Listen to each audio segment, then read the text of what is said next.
Welcome to Read by the Author. Tonight we are most likely finishing Resonance, which is what we started last week. So season 2 is probably just going to end up being 2 episodes. Last week I had said that I thought that we were probably going to have it be like 3 chapters, 3 chapters, and 3 chapters spread out over 3 different episodes. But I hadn't looked at the page count. The page count for chapters 4 through 9 is actually shorter than chapters 1 through 3. So we're probably going to finish this one tonight. I'll talk about what's going to happen next at the end of the episode. So welcome to Read by the Author. This is the second part of Resonance, starting with chapter 4. 4. Try and fail. I twisted, trying to yank my arm out of Boardman's grip. He was human, which gave me an advantage, since my Nezarette regenerative abilities kept me in prime shape. But he was also far bigger and stronger than me. But strength and size weren't everything. I gritted my teeth. If you don't let go right now. Boardman sneered and pulled me closer. You'll what? Scream? I wouldn't. Haru's in a bit of a scuffle at the moment, and a distraction could prove fatal. And Blondie? He exhaled a harsh laugh and nodded back toward the main gallery without looking that way. Don't hold your breath, sweetheart. He's been detained. Ugh, I hate it when guys call girls sweetheart. Skin crawl. My captor started to turn, likely intending to drag me down the corridor and out some back door, but he stopped short.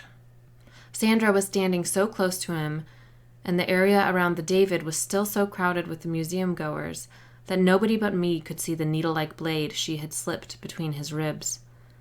My attempted abductor gasped and stiffened, and his legs buckled. With a groan, he collapsed to his knees on the tile floor, and his hand fell away from my arm. "Aiutami!" Sandra called out. I don't know how you pronounce that. "Aiutami!" More Italian followed, but it was too rushed for me to pick out any cognates. She grabbed my wrist and pulled me away from the buzzing crowd, forming around our fallen foe, and back toward the David, toward the gallery where I assumed Volley was fending off the outraged woman and the 5 policemen, if that's even what they were. "I told them he's having a heart attack," Sandra said. "That should clear the exit enough that I can get you away and back to the palazzo and—" "Sandra, no!" I dug in my heels and yanked my arm free from her small hand. The museum was filled with too much cacophony now to hear what was going on with Marcus in the restricted area upstairs. For all we knew, he could have been fending off 20 huge men at that very moment. "We can't leave Marcus. That guy said—" "Haru can handle himself just fine." She reached for my arm again, but before she could touch me, there was a single explosive crack of gunfire coming from one of the rooms overhead, where Marcus's voice had been coming from the last time I had heard it.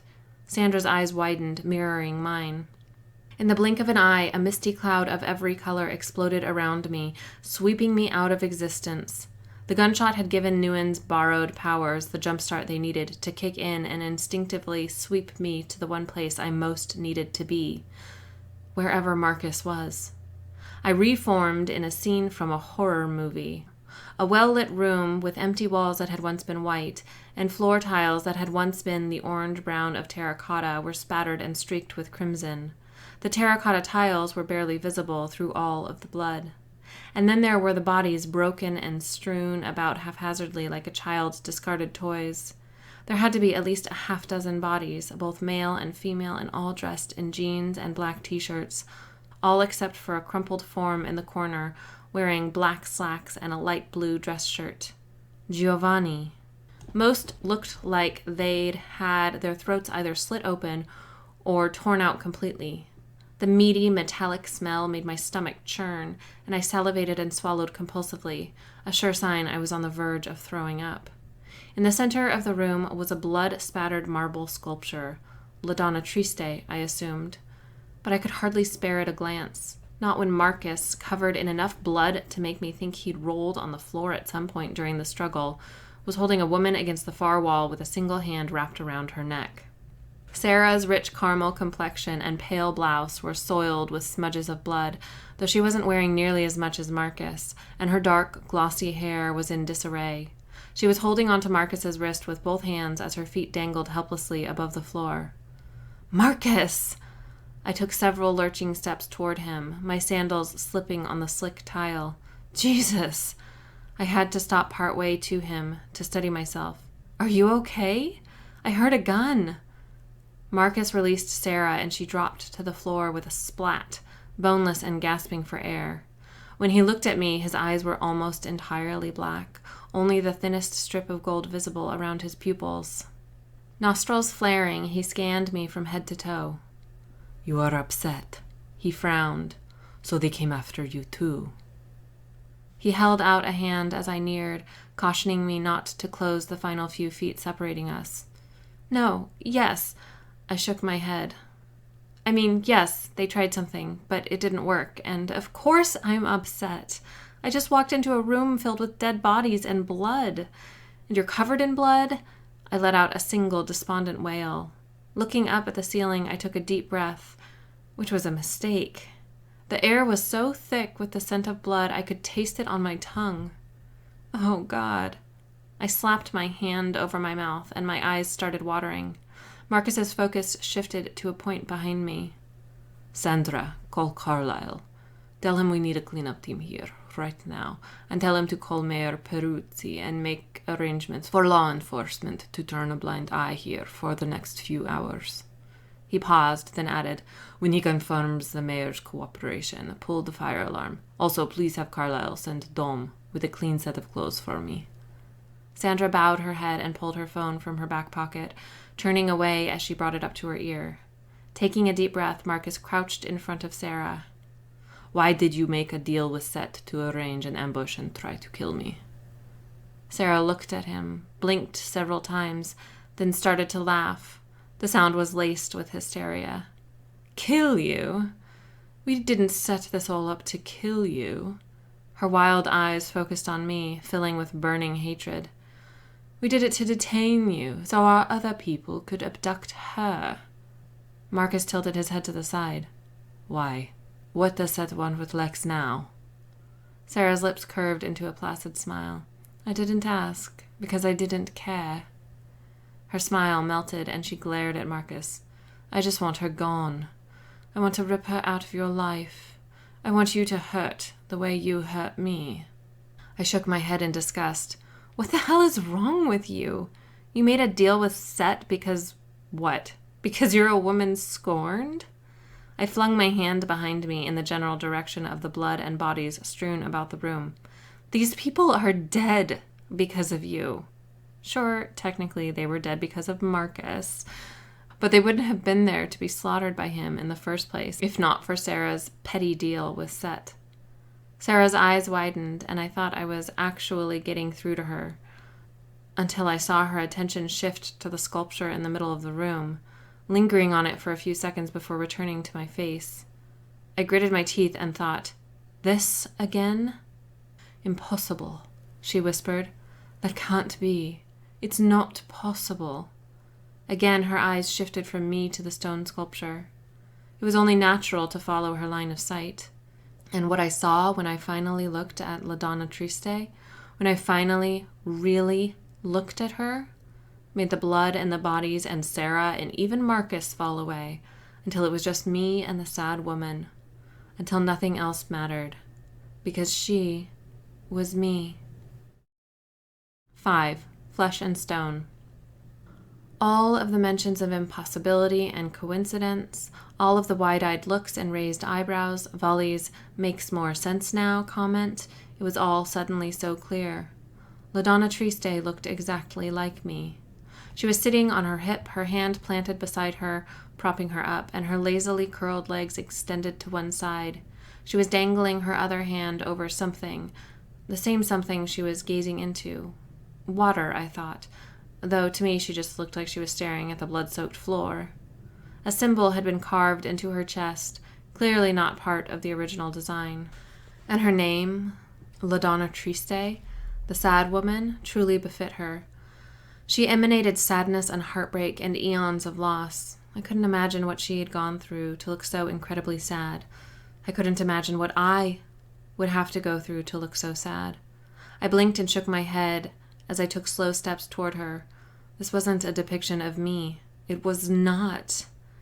I had to get that through my thick skull. LaDonna Triste was not a sculpture of me. She was a woman Marcus must have known centuries ago, or maybe just some stranger Michelangelo had used as a model, but she wasn't me. I was only 24, and I had certainly never met Michelangelo, which made the whole situation so much more disturbing. A coincidenza, Marcus had called it. A coincidence. A disturbing, mesmerizing, nauseating coincidence. I sat on her pedestal and leaned in until my face was inches from hers. Subtle things were different, the arch of her right eyebrow and the part in her hair, which made me feel a little better at first. That momentary relief evaporated as I realized that she would look more right, more like me, if she were reflected. Because as she was now, it was like looking at a duplicate, at an exact, colorless copy, when what I was so used to looking at was a reflection of myself in the mirror.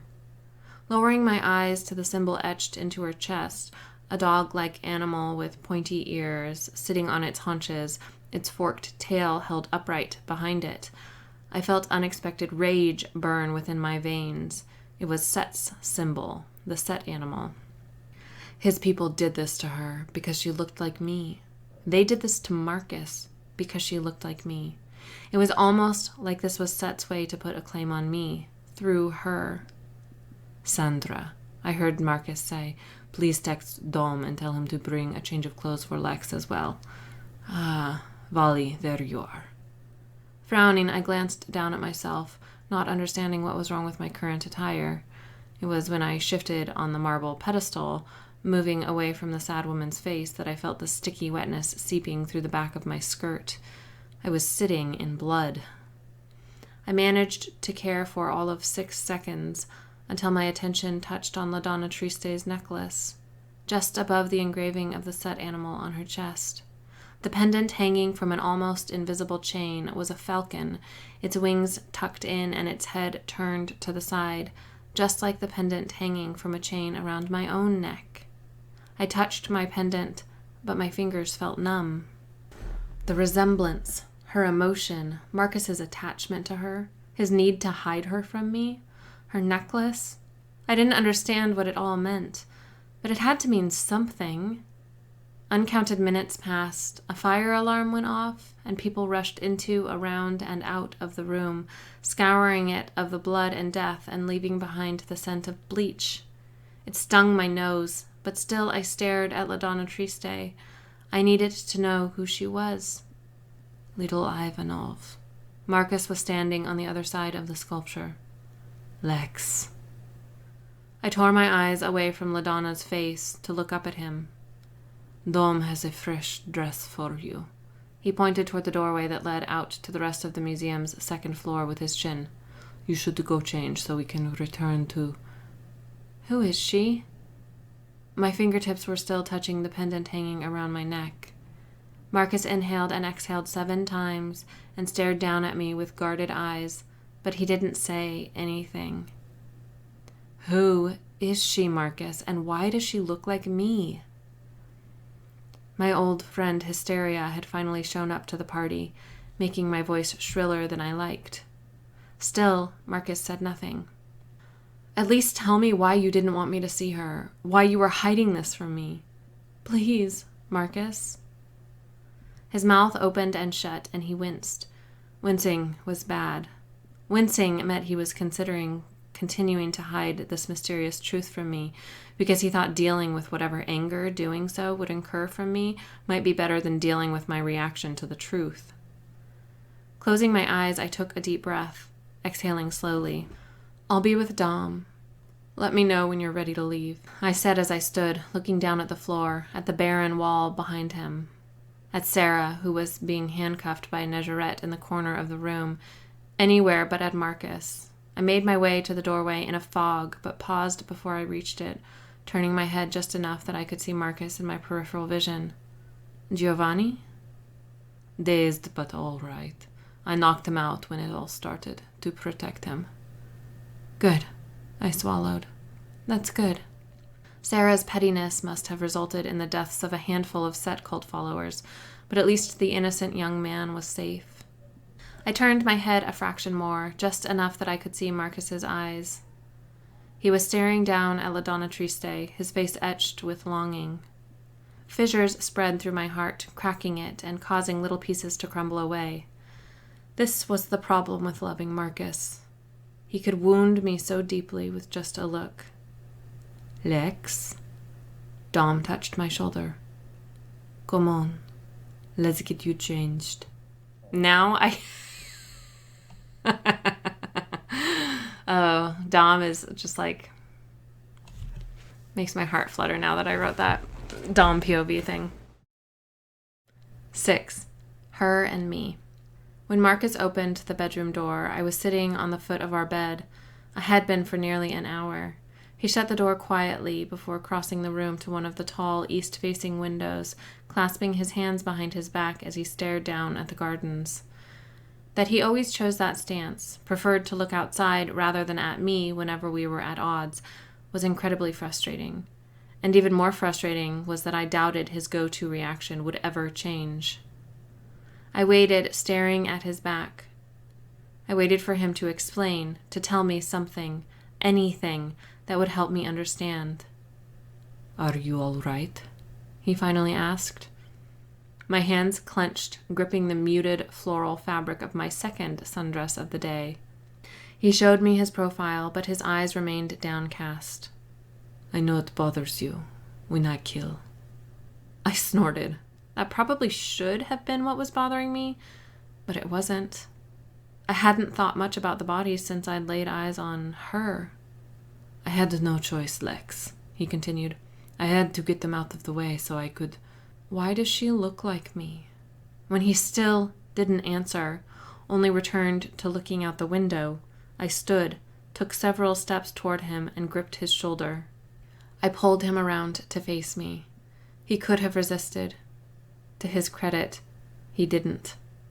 Why does she look like me, Marcus? I narrowed my eyes as I glared up at his perfect face.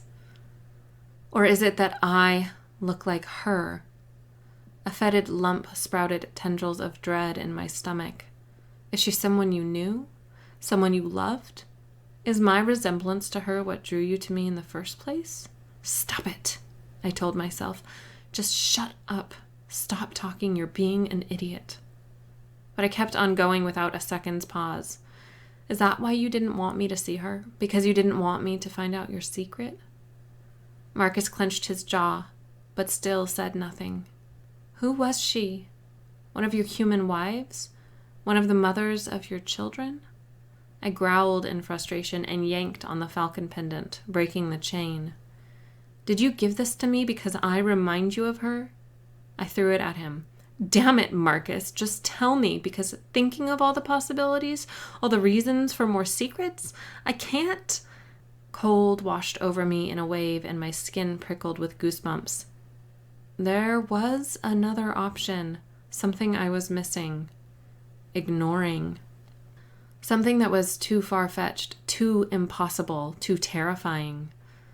But it wasn't impossible, not really. Not anymore. Nguyen could travel through space and time, I said slowly, searching Marcus's eyes. I have half of his power, and we already know I can jump from place to place, so I could be able to move through time, too, which would mean I could travel back centuries, and she really could be me. I stared into Marcus's eyes, waiting for a flash of recognition, for some sort of confirmation. Nothing. Not even a raised eyebrow or a widened eye. No hint of surprise.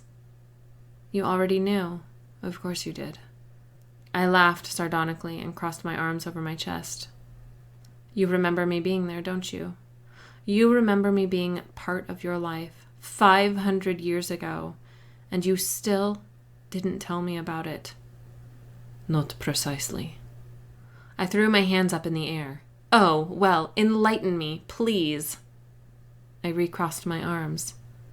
I dreamt her. You. You dreamt me? Marcus looked up at the ceiling. clenching and unclenching his jaw several times. When he lowered his gaze, focusing on me, his eyes were alight with emotion. The first time I saw you, when I was watching over you for Alexander, I recognized you. I had Vali send me a picture of La Donna Triste so I could compare you to her. Right off the similarities I saw between the two of you as a flight of my overreactive imagination. He shook his head. But comparing you to her only confirmed what my heart already knew, that somehow the two of you were one and the same. So why? Marcus silenced me with a slight narrowing of his eyes. Until a week ago, I thought it was an odd dream. My control over my ba is such that I don't have odd dreams often anymore, and when I do, it's only when the subject of the echo is integral to my future. The corner of his mouth curved upward. Which seemed more and more logical the better I came to know you. The ice coating my veins thawed a little. How could it not, when he was looking at me like that? But once you absorbed a full half of Nguyen's power, I came to think that maybe, just maybe, you actually visited me in 1517. And considering that Nguyen could also conceal memories completely. My arms relaxed until they hung at my sides, and I shook my head, laughing softly. It was a humorless sound. The possibility that I would, at some point in my future, travel back 500 years to visit Marcus's past was so unfathomable it was laughable. But that didn't make it any less possible. You figured I could have done the same to you, traveled back in time and blocked your memory of it. Precisely, little Ivanov. I frowned, far from mollified. So why didn't you just tell me? My brow furrowed, and my eyes stung with a sudden welling of unshed tears. Why'd you hide La Donna from me? Because that's why you didn't want me to come to the Accademia today, and why you left me in the gallery so you could go off with Giovanni alone? I squeezed my eyes shut. You didn't want me to see her because you didn't want me to know the truth, and I need to know why, Marcus. I need to know why you felt the need to hide that from me. He pressed his lips together. I shook my head and cleared my throat. I need to be alone, to think. Heading for the door, I said, I'm going down to the gardens. Lex. I opened the door and stepped into the hallway, but I paused, giving him a chance to explain. He didn't. Please don't follow me, I said before shutting the door. 7. Thought and reason. The Palazzo's gardens were both immaculate and varied. Manicured English gardens and terraced patches of lush grass and adorable herb and vegetable gardens all flowed into one another. There were small fountains and large fountains, some hidden by hedges or trees or stone walls, some out in the open, some filled with or surrounded by stone sculptures of people or animals or mythical creatures. There was even a tall hedge maze, and in the center, my favorite fountain of all. A small, plain, circular fountain surrounded by a low stone lip with a single pedestal in the center, gently spilling water back into the pool. I loved it because it was the most likely place to find solitude, and there were times when I wanted nothing more than to be alone. The fountain was so hidden away, so burdensome to get to, and so unremarkable that it was one of the few places I had never seen another person. Since absorbing half of Nguyen's power, I had been welcomed as an honorary member of the Council of Seven, filling Set's long-abandoned seat, and with my new position came a life that was more constricting than it had been back in the Haru compound, save for one thing. At the Palazzo, I didn't have to let guards shadow me wherever I went. There were constant guards patrolling the perimeter of the grounds, not to mention the highest quality security systems and alarms. I meandered around the bends in the hedge maze, listening to the chirping of tiny birds and the scurrying of critters within the manicured shrubbery. I wondered how long the hedge maze had been there, and if it was original to the grounds. The Palazzo had been built by the council in the 14th century, and considering that Negerettes weren't big embracers of change, instead preferring to hold on to their familiar, antiquated ways for as long as they could, I figured it was a distinct possibility. Which led to another, more troublesome thought. Have I been here before? Hundreds of years ago? I reached the break in the hedge that opened to the fountain in the center of the maze. It wasn't a large space, with only several feet of paving stones surrounding the fountain in a geometric fan pattern, and the coziness only made it that much more perfect. Towing off my sandals, I stepped onto the sun-heated stones, welcoming their soothing warmth, and lowered myself to the ground to sit beside the fountain. Whether it was because the pose was fresh in my mind from obsessing over the sculpture for the past few hours, or because it was simply a natural position for me, I found myself sitting exactly as LaDonna Triste had been for the past 5 centuries. Lazily, I trailed my fingertips in the crystal-clear water, watching the ripples spread across its surface until they converged with those caused by the trickle of falling water. I heard footsteps on the gravel leading into the center of the maze, into my sanctuary. I would have noticed them when the intruder first entered the maze, had I been paying attention. But I had been lost in a maze of my own making. The footsteps stopped as the intruder stepped onto the paving stones, and I inhaled deeply. An enticingly familiar and painfully alluring spicy scent was barely detectable, but it was there. I should have known he would come. I told you not to follow me. I've never been good at following orders. I narrowed my eyes at my own wavy reflection. You swore an oath to obey me. You rejected my oath. I smiled, just a little. With a soft plunk, a piece of gravel broke the water's surface and drifted down the several feet to the bottom of the pool. I am that pond, and you are that pebble. Raising my eyebrows, I glanced at him over my shoulder. Some girls get compared to flowers or butterflies, but not me. I'm a tiny rock. The corners of Marcus's mouth curved upward the barest amount. When you came into my life 5 centuries ago, you must have been like that pebble. You caused ripples, and though they eventually died away, the pebble remained. He stepped to the edge of the fountain, the side of his shoe just a few inches from my hand, and crouched down. The fine fabric of his slacks brushed against the back of my arm, and I shivered. The essence of your being resonates with me so deeply that it was impossible for you to block my memory of you completely. He placed his fingertips under my chin and turned my head toward him, tilting my face upward. You changed me, and you couldn't look that away. I stared into his liquid gold eyes, my unshed tears from earlier finally escaping. Tell me why you hid it from me. Marcus raised his hand higher and wiped away a tear as it glided down my cheek. This? He looked into my eyes like he was searching my soul. I didn't want to upset you. My blood heated, and I had to hold back the urge to scream at him.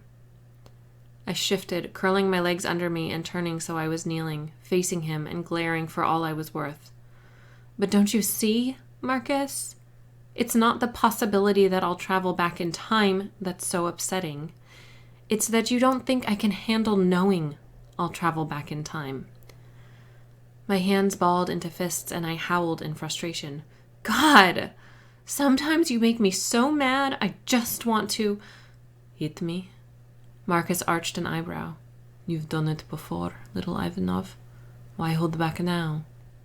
Gritting my teeth, I raised my fists, opened my hands, and splayed my fingers in the air until my hands shook. Before I could give in and actually hit him, which would do no good, considering his muscles were so well honed he was practically made of stone himself, I pushed off the ground and strode away several steps. You're insufferable and infuriating, and... I turned, pointing at him, and he froze in the middle of rising. Do not get up, Marcus. For once, he listened to me and eased himself back down, sitting fully on the paving stones. He extended one leg in front of him and bent the other, propping his arm on his knee. Wearing his fresh white dress shirt, pewter gray slacks, and Italian leather shoes, he looked like he was posing for a high-fashion photo shoot. The observation only angered me further. I started pacing on the opposite side of the fountain. You were right not to compare me to a flower or a butterfly, I'll give you that, but you know why?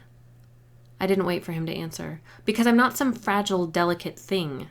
I'm not going to break if you push me too far. I mean, I've been shot in the stomach, I've watched you die thousands of times. My goddamn father is a psychotic megalomaniac, hell-bent on either controlling the world or destroying it. And I currently contain half of the power of the strongest Nezareth who ever lived. And in another timeline, I killed Set and watched you die. Really die. I didn't say. I stopped pacing and glared across the fountain, placing my hands on my hips. Not you and not all the hard truth in the world is going to break me. So just, damn it, Marcus. Just stop trying to protect me from the truth. Stop holding back. I can handle it. My hands slipped from my hips to hang limply at my sides. I can handle it. Okay, I am going to most likely end up splitting this into 2 episodes, but they're both going to go live this week. But because this is the next chapter is a little spicy, so I have to mark that one, give it like an adult marking when I upload it.